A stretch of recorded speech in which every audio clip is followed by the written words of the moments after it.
everyone, thanks so much for joining me. My name is Susan Timchak and I am an independent demonstrator with Stampin' Up! And I'd like to welcome you here.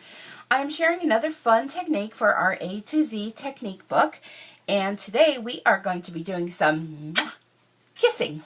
That's right, kissing on cardstock, and it does not involve any lips.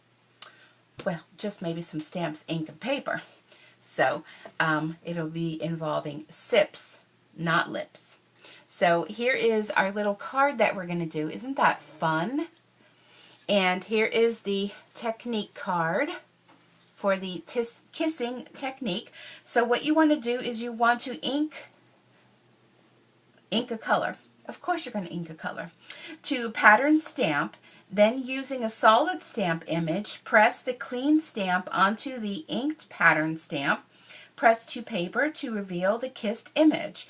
You can also ink both stamps in different colors to create a variety of color patterns.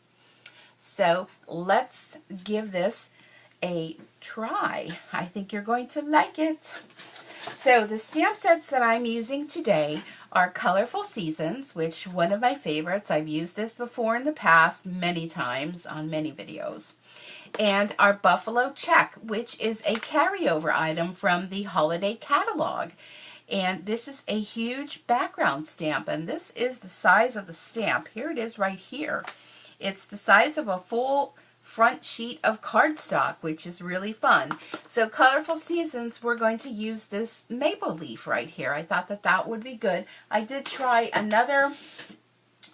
I used the one with the sunflowers. Here was my first attempt, but then I realized the way that the stamp was, it wasn't a bold image, and I kind of wasn't happy with the results. But I think with using this maple image, here's the one for my technique book, I think that came out really fun. And I just kept the card inside very simple because we're focusing on techniques, not so much as the beauty of a card.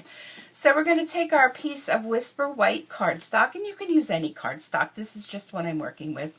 I have this cut at the cut size for the actual card is 3 by 4. So we're just going to take 1/4 inch off. So this little one that I'm going to be stamping on is cut at 2 3/4 by 3 3/4, and I've explained that before in the past, but just in case you're new here. But be sure, if you are new, to check out all the other fun techniques that we've been doing. So we're going to take our Buffalo Check background stamp, and I have the unmounted one, the what's called as clear right now. And I don't mount it onto a block. I mean, I do have the blocks, but I just find just by sitting it down like this is good enough for me. And I'm using the ink stamp, the ink pad Cajun Craze. So what I'm going to do, I don't have to, let me move that out of this way. I don't have to ink up the whole background because I'm basically only going to be using part. But you do want to make sure, which I found out, to ink it up very well.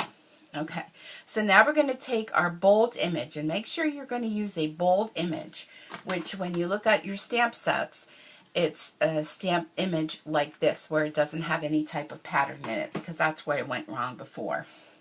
And I'm just going to take my stamp, and I'm kind of going up and down in the same area, just to get a good image.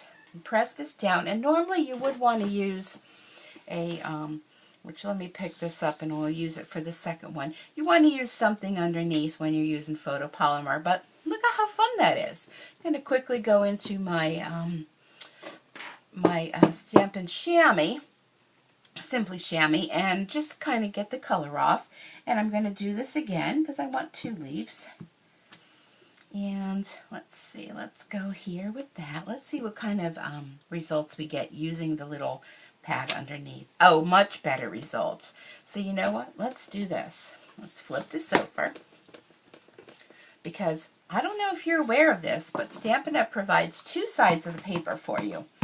So if you don't like the one side, flip it over. But I definitely saw a big result with using our piercing mat underneath. Okay, so let's do this again.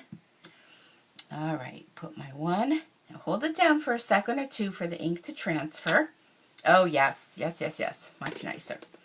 Let me clean that off a little bit. And where did I stamp that? I think it was over there. I think. So we'll go over here. And let's do this. Hold it down, lift, and oh, look how beautiful that is. And then I'm going to use the You Make Me Smile. And I think I'm just going to put that right over top here using a Memento Black ink. Oh, that looks good. So let me just move this out of the way. Now you do want to make sure every time you go to ink the second time, clean your stamp, okay, on your chamois or your Stampin' Scrub, and re-ink your background stamp. Because what will happen is when you go to ink it up again, some of the ink has already been removed, so then you won't have that when you go to stamp with it. Okay? All right. Let me just clear that out of the way. And I would definitely recommend using either the Stampin' Pierce Mat, or if you don't have that, you can use maybe a mouse pad or something like that, but something that'll give you a little bit of cushion. Okay, so let's open up.